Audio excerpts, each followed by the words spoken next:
The cross in Pakistani context. Naeem Harry, USA. The majority of the Christians in Pakistan were converted to Christianity about 200 years ago by the European missionaries. A majority of these Christians came from outcast Hindu castes who were not considered equal human beings. 97% of the country's population is Muslim, and out of which only 3% are minorities.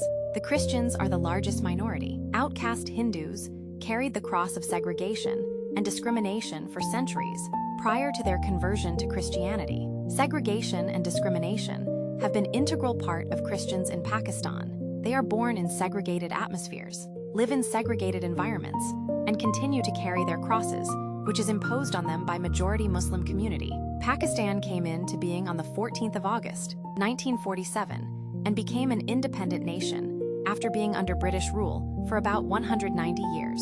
Although the British tried to eliminate some of the inhuman customs and rituals that existed in India for centuries, however, they were not able to uproot the evil of casteism. Britain ruled India with the imported idea of apartheid system that segregated and divided society in India.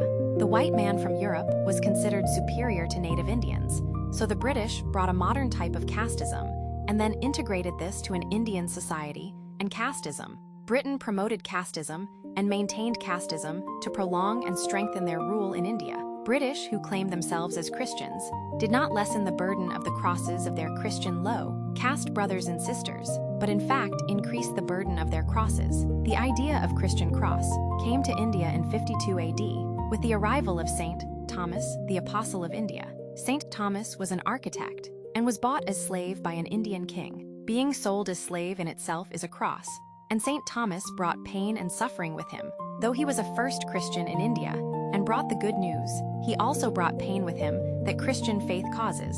Saint Thomas was the first martyr in India and carried the cross of being far from his country, family, friends, and culture, and preached the message of the resurrection of Jesus.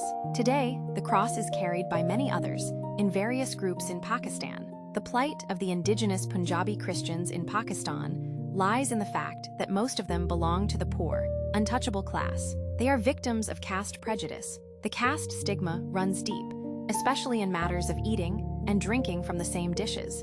Young Christians may not be hired as waiters or cooks, but as cleaners and domestic maids. The profession of nurses, which used to be dominated by Christians 50 years ago, but now excludes Christians. They are also excluded because of their Christian faith and may be branded as kafirs, infidels, or even worse, blasphemers. So, the prejudice of being low caste and unclean is something that Christians have to deal with throughout their lives. This is their daily cross. That is why many would like to migrate to other countries, where there is no caste distinction, and each person is accepted as an equal human being. Dark complexion is also a sign of low caste and a reason for exclusion. Children are taught at an early age to prize a light complexion. They are teased and taunted by their peers. They suffer from an inferiority complex. There is a big market for creams that claim to lighten the skin tone, but it is a matter of concern and surprise that the rampant caste system of India and Pakistan is not denounced for what it is: systemic racism. Although the great Mahatma Gandhi drew attention to the miserable conditions of the Harijans, yet racism still persists in many forms today.